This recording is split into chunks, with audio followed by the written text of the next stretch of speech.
sommes le jeudi 22 mars. Bonsoir à tous et merci de nous retrouver sur Monaco Info.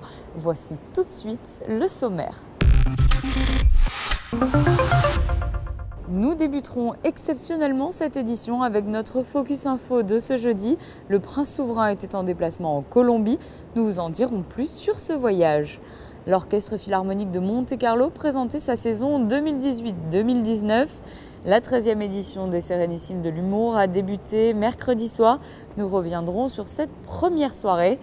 Et nous refermerons cette édition avec le 19e Forum des séjours linguistiques à l'étranger, organisé à l'auditorium Régnier 3. Et nous débutons ce journal, une fois n'est pas coutume, avec notre Focus Info de ce jeudi.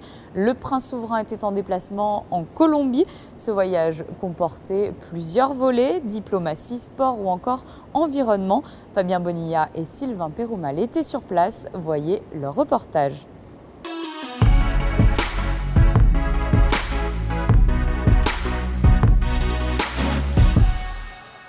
Première étape de ce déplacement princier en Colombie, Carthagène, située au nord du pays, juste en face de Cuba et à 1000 km de la capitale Bogota. On le remarque dans les constructions des bâtiments, Carthagène est bien située dans la partie caribéenne du pays. Il s'agit de la première visite officielle du prince Albert II en Colombie. Le souverain a été reçu par le président Juan Manuel Santos à la Casa Huéspedes Ilustres, la résidence d'État où les deux pays ont signé un accord de coopération, un document favorisant les échanges économiques, le commerce, l'investissement, la science et la protection des océans. Après cette signature, un carton blanc a été brandi. Ils ont ainsi lancé symboliquement l'édition 2018 de la campagne White Card, créée par Peace and Sport, une façon de manifester sa volonté d'œuvrer en faveur de la paix à travers le monde. Il faut d'ailleurs savoir que plus tôt dans la journée, dans la matinée précisément, l'organisation Peace and Sport a organisé plusieurs ateliers de beach soccer avec deux jeunes Colombiens sur la plage de Boca Grande, avec un grand champion du monde footballistique, Didier Drogba, une Ligue des champions et 4 titres de champion d'Angleterre à son actif, entre autres. Des enfants heureux d'avoir pu partager ce moment avec un des meilleurs joueurs du monde. Qu'est-ce que tu penses de Didier Drogba ? C'est un joueur que j'admire beaucoup et il connaît beaucoup de choses qu'il va pouvoir nous enseigner. Je pense que c'est un grand joueur. Je suis une enfant et je ne connais pas bien le football. Mais on m'a dit que c'était un très bon joueur qui a le sens de l'équipe. J'ai l'impression qu'il est très gentil et j'aimerais mieux le connaître et faire une photo avec lui. C'est important parce que pour moi, c'est la première année que je suis un des ambassadeurs. Et comme vous pouvez le constater, j'essaie de me donner à fond. Je ne sais pas si ça marche, mais en tout cas, je suis vraiment content parce que la Colombie, comme je disais tout à l'heure, est un exemple à suivre en matière de paix. Et puis ici, aujourd'hui, en Colombie, on se rend compte qu'à travers le sport, vous voyez tous ces enfants qui sont là en train de faire une activité. Ça les éloigne aussi de la violence et pour nous c'est plus agréable de voir ça que de les voir dans les coins de rue dans de mauvais états. Ces ateliers sur la plage avaient pour objectif de montrer que l'on peut pratiquer un sport simplement. Nous travaillons avec la Colombie depuis 8 ans, avec maintenant de plus en plus de champions qui inspirent la jeunesse pour casser la haine qui a été héritée d'années et d'années de conflits, mais aussi dans le cadre de la réconciliation nationale qui a été initiée par le président Santos, prix Nobel de la paix, et en utilisant le sport comme vecteur, le sport des champions qui peuvent inspirer la jeunesse, comme Didier Drogba, on le disait tout à l'heure, mais aussi avec des équipements très simples. Alors, vous voyez ce ballon, il a été créé au Burundi, il est fait avec du plastique, avec du papier, du tissu cousu, il y a aussi des préservatifs dedans. Et voilà, on peut jouer au football, même si on n'a pas un ballon qu'on peut gonfler, même si on n'a pas pu l'importer.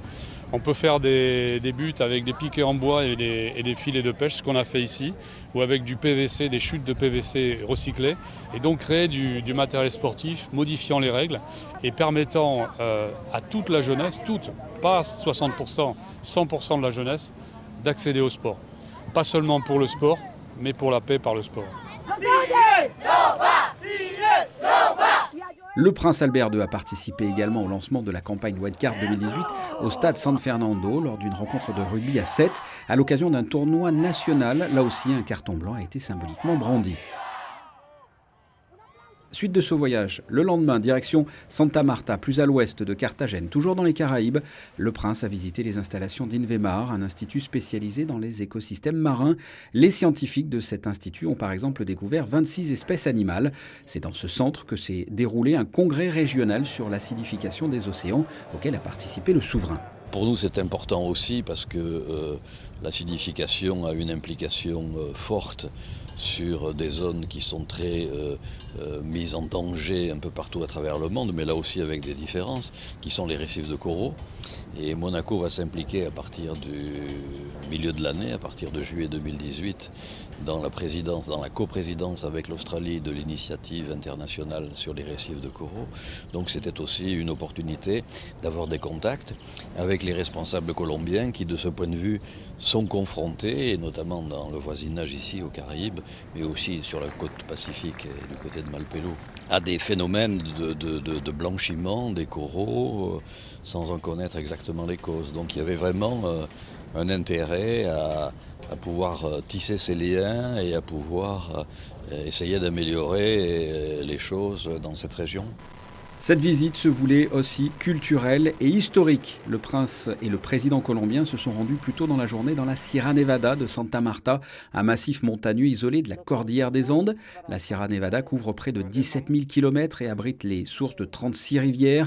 Ils se sont d'abord rendus dans la cité perdue, la Ciudad Perduda, un site archéologique qui aurait été fondé 800 ans avant Jésus-Christ. La délégation est allée ensuite à Pueblo Viejo, la principale localité du peuple Kogi, toujours en Sierra Nevada. Ce peuple vit avec la nature et dans la nature. Leurs rituels et leurs traditions sont caractérisés par un rapport très fort et très sensitif à la terre. Ils se sentent encore de nos jours gardiens de la terre qu'ils considèrent et traitent comme sacrée. Les Indiens Kogi vivent en totale autarcie économique et intellectuelle. Un voyage en Colombie qui comportait plusieurs volets, dont de belles rencontres humaines. Le bilan est très simple, c'est que la Colombie est un pays qui maintenant est sur une nouvelle voie et voie impulsée par son président, le président Santos, une voie vers une nouvelle société, un pays apaisé, un pays en sécurité, un pays qui se projette dans l'avenir et qui prend soin de sa jeunesse, qui prend soin bien sûr de son environnement qui est assez exceptionnel.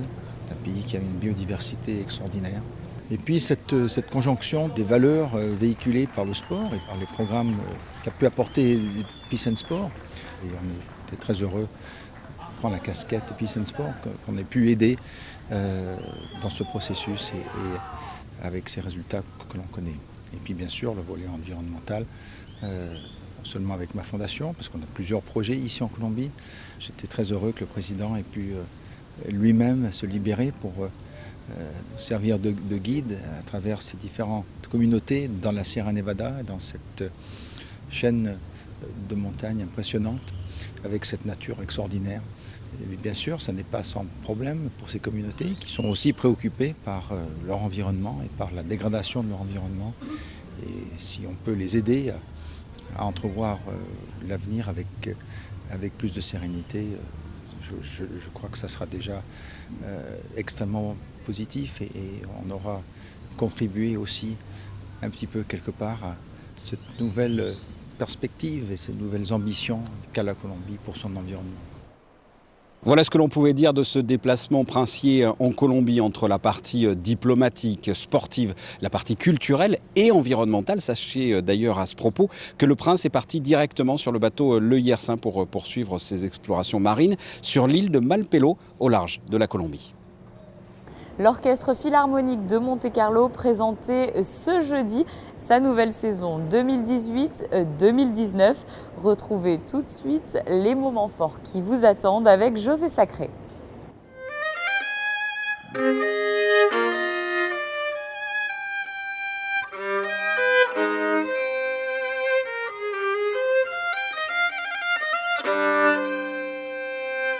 Je suis très honoré d'être ici à la maison, à Monaco. On joue quelques concerts ici dans une partie de mon résidence artistique de saison 18-19.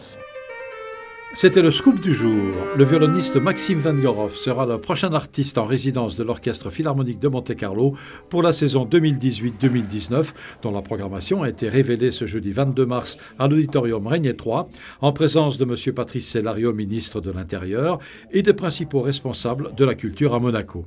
Avec à ses côtés Jérôme Delmas, conseiller et délégué artistique, le maestro Kazuki Yamada, directeur artistique et musical de l'Orchestre Philharmonique de Monte-Carlo, s'est exprimé sur le choix des artistes et des œuvres programmées la saison prochaine, une saison qui aura pour thème une librairie musicale.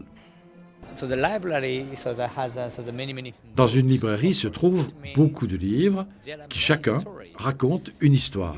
Chaque musique a sa propre histoire. Et nous voulons raconter ces histoires. Donc, chaque concert de la prochaine saison aura différentes histoires que le public sera amené à apprécier. Nombreux seront les artistes, solistes et chefs d'orchestre de réputation internationale à se produire à Monaco. Les chefs d'orchestre Tom Kopman, Elia Winbal, Christian Arming, Jean-Christophe Spinozzi. Les artistes et solistes internationaux Vadim Repin, Gilles Shaham, Jean-Guilhem Keras, Arkady Volodos, Jean-Yves Thibaudet et pour la première fois à Monaco, Grigory Sokolov, Mikhail Platnev et bien sûr Maxime Vengorov, artiste en résidence. Pourquoi l'avoir choisi, maestro? One of the best violinists of the world, of course. Maxime Vengorov est l'un des meilleurs violonistes du monde. Il nous offre des moments fantastiques, incroyables, magiques. Je suis très heureux de l'avoir avec nous comme artiste résident la saison prochaine. I think so. So I am so happy to take him as artist residence for next season. Vous relancez la politique des grandes tournées. Pourquoi ces tournées? We have to show. Nous devons montrer qui nous sommes. C'est pourquoi la saison prochaine, nous irons notamment à Genève, Zurich, Bâle, 3 concerts à Salzbourg et puis aussi dans beaucoup de villes françaises.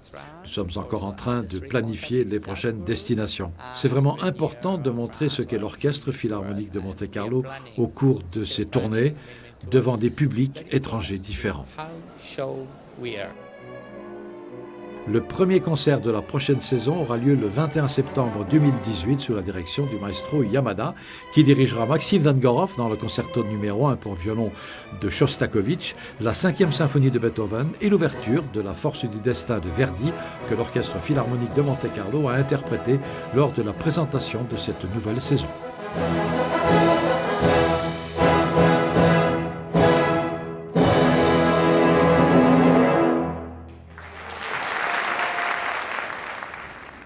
Top départ pour ce marathon du rire. Chaque année, les Sérénissimes de l'humour présentent une programmation riche de talents francophones. Cette année, Kevin et Tom feront les premières parties de ces 3 premières soirées du festival. On vous propose de les découvrir. Mesdames et messieurs, avant de vous laisser avec le conte de Boudherbala, je vais prendre 10-15 minutes pour faire une petite initiation, un petit cours de théâtre. Eh ouais, alors pour ça, je vais avoir besoin d'un volontaire, mesdames et messieurs, un petit volontaire, n'est-ce pas? Kevin et Tom, un duo détonnant à l'humour burlesque, voire absurde. Ces 2 étoiles montantes de la scène française s'installent pour 3 soirs en principauté avec leurs 2 personnages, Marcus et Marion. En fait, le spectacle en entier, parce qu'on va pas le faire en entier là, parce qu'en première partie, ça serait long. C'est un jeune qui vient prendre un cours de comédie musicale. Et comme tous les soirs, il est possible qu'il y ait les mêmes spectateurs, on va changer tous les soirs de première partie. Donc à chaque fois, même si vous voulez revenir, parce que vous avez aimé hier soir, la première partie, ben venez demain, ça sera une nouvelle première partie. Exactement. Et il vient prendre un cours de comédie musicale. Donc c'est hyper ouvert. Il peut venir un soir prendre un cours de chant, un soir un cours de théâtre, un cours de danse, etc. Ouais. En même temps, j'ai fait les 3 disciplines, ça peut pas être tout ça. T'es bizarre, toi, comme mec. Bizarre, ce mec. Alors attends, on va faire autrement. Est-ce que tu connais un texte? Pour réciter un texte? Oui, bah oui, me jouer un texte. Est-ce que tu peux faire ça? Alors un grand classique, La cigale et la fourmi d'Alexandre Dumas. La cigale ayant chanté tout l'été se trouva fort dépourvue quand la bise fut venue. Non mais c'est La Fontaine. Quand La Fontaine fut venue. Oh putain. Attends, ça va pas du tout là. Ça va pas du tout. Un duo qui a vu le jour en 2013. Depuis, les 2 compères sont inséparables. Ça permet l'interaction, ça permet le fou rire, ça permet les nouveautés, ça permet le rebondissement, ça permet les humeurs. Le partage. Voilà, le partage. Quand l'un est un peu plus fatigué, l'autre le réveille et vice-versa. Et puis ça permet aussi de ne pas être perso, de ne pas être constamment à vivre des choses seul, donc le partage. Et puis surtout qu'à deux, on ne sait jamais ce qui va se passer. Donc ça, c'est... Alors que tout seul, on sait... on sait plus ce qui va se passer. Ouais. Si toi, tu te trompes dans le texte, si le gars qui est seul en scène, il se trompe dans le texte, il se trompe. Oui, mais... Là, moi, je peux te rattraper, ce qui arrive souvent d'ailleurs. Enfin, c'est parce que tu veux peut-être pas en parler à la télé. Mais... Ces Laurel et Hardy modernes remettent au goût du jour le spectacle de divertissement, deux piles électriques à ne pas manquer. Je vais te donner une improvisation. Oui. Donc on va imaginer quelque chose, on va imaginer que je suis une princesse. Ok. Je suis une princesse. Toi, tu es un chevalier. Ah ok, oui. Ok, un chevalier. Très bien. Avec tout ce qui va avec. Avec un casque et tout ça. Un casque, si tu veux, ouais. Avec le casque. Ouais, très bien. Information importante, on était en Angleterre, en 1588. Bon alors ça c'est idéal. Je vois pas pourquoi. Parce que c'est l'année où les Hollandais ont colonisé l'Angleterre, donc c'est parfait. Allez, je m'en fous. On y va, d'accord? Bon, vous me dites quand c'est prêt. Il est con, quoi. Ben là, enfin, c'est prêt, là, quand même, là. On est tous là.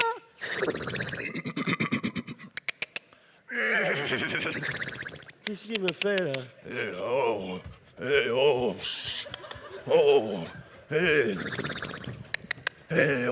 qu'est-ce qu'il me fait, le con, là? Cette première soirée avait donc pour tête d'affiche le conte de Boudherbala. Nous avons pu nous entretenir avec Samy Améziane avant qu'il monte sur scène. On l'écoute. J'aime bien écrire des spectacles où on parle d'actu, mais une actu assez intemporelle. Donc voilà, c'est pour ça que j'ai beaucoup parlé dans le premier spectacle de notre rapport avec les Américains, un petit peu un complexe d'infériorité, voire parfois de supériorité. C'était un petit peu spécifique, mais dans le second, voilà, il y a aussi des sujets qui reviennent comme ça sur notre rapport aux États-Unis via Trump, via d'autres figures de la culture américaine. J'étais déjà venu, j'avais joué un peu dans le secteur, je me souviens, j'avais joué il y a plus de 10 ans déjà, un petit café-théâtre à Cap d'Aille, un café-théâtre le 11.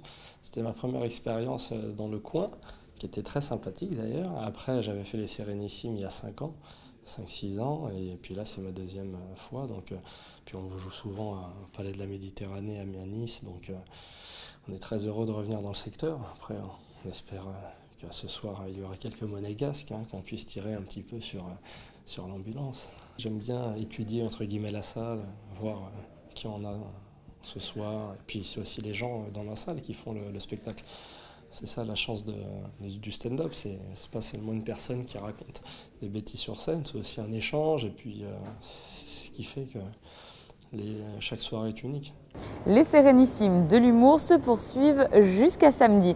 L'Auditorium Régnier 3 accueillait le Forum des séjours linguistiques organisé par l'Association des parents d'élèves de Monaco. Près de 500 parents sont venus se renseigner sur les offres proposées. Plus de précisions dans ce reportage. Rendre les vacances d'été agréables et utiles, c'est l'objectif de ces séjours linguistiques à l'étranger. La tendance n'est pas nouvelle, mais les offres sont de plus en plus diversifiées. L'Association des parents d'élèves de Monaco a créé ce forum il y a 18 ans déjà.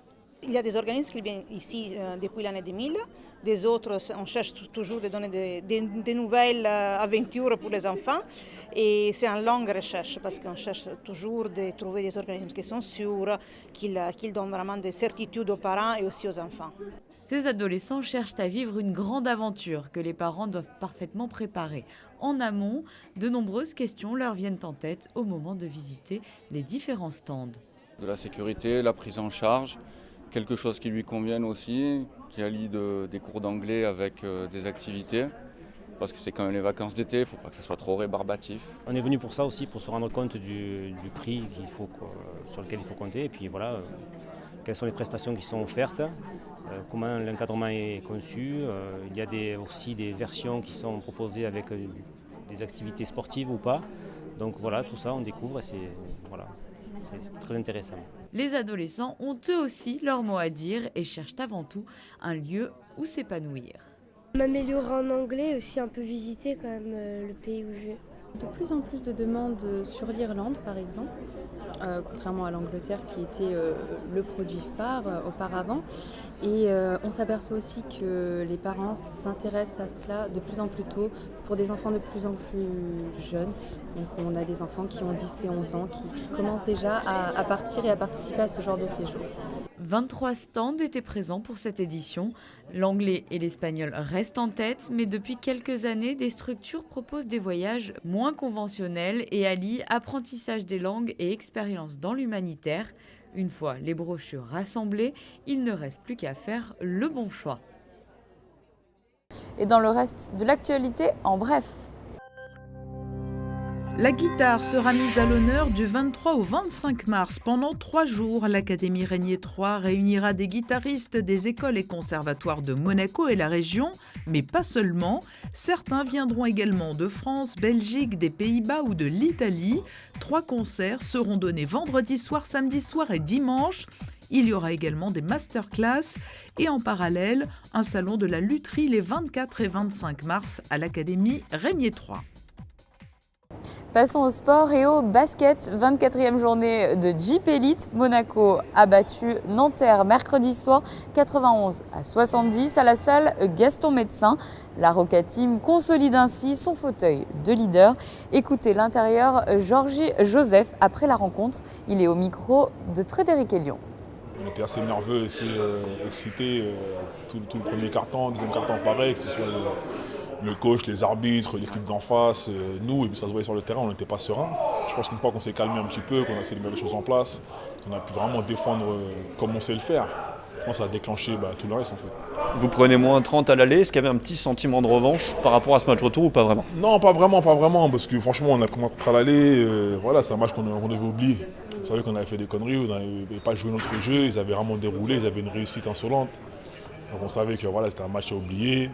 On a retenu les points négatifs, on a retenu notre leçon et puis il fallait aller de l'avant quand il arrive. On a joué je ne sais pas combien de matchs cette saison. À chaque fois on s'arrête sur une défaite et on reste dessus pendant 2-3 matchs, on n'a jamais avancé. Les choses sérieuses ont commencé déjà depuis septembre. Là, si on est dedans, c'est qu'on continue de gagner, donc c'est bien. C'est bien, c'est aussi nos objectifs cette année, de vraiment être présent sur tous les tableaux. Malheureusement, on ne pourrait pas être en Coupe de France, jouer au calendrier. Il fallait faire un choix quand il arrive. Et on sait qu'on a beaucoup donné pour cette Champions League. Malheureusement, on n'a pas pu être arrangé sur les matchs des calendriers de la Coupe de France. Donc maintenant, on va aller à fond, à bord vite et tout donner. Voici pour l'essentiel de l'actualité en principauté. Je vous propose à présent de découvrir les prévisions météo de ces prochains jours. Vendredi, soleil et nuages se partageront le ciel, mais la journée restera globalement bien ensoleillée. Les températures seront comprises entre 7 degrés au lever du jour et 13 degrés au meilleur moment de la journée. Samedi, le temps sera couvert, mais en revanche, pas de pluie au programme. Dimanche, quelques passages nuageux sont prévus, mais l'on devrait tout de même bénéficier d'une belle journée accompagnée d'une légère brise. Lundi, le temps sera clair, mais quelques passages nuageux sont annoncés dans la matinée. Les températures oscilleront entre 8 et 14 degrés. Mardi, alternance toujours de soleil et nuages. Les jours suivants, du soleil. C'est la fin de ce journal. Merci de nous avoir suivis. Retrouvez tout de suite la suite de vos programmes sur Monaco Info. À très bientôt.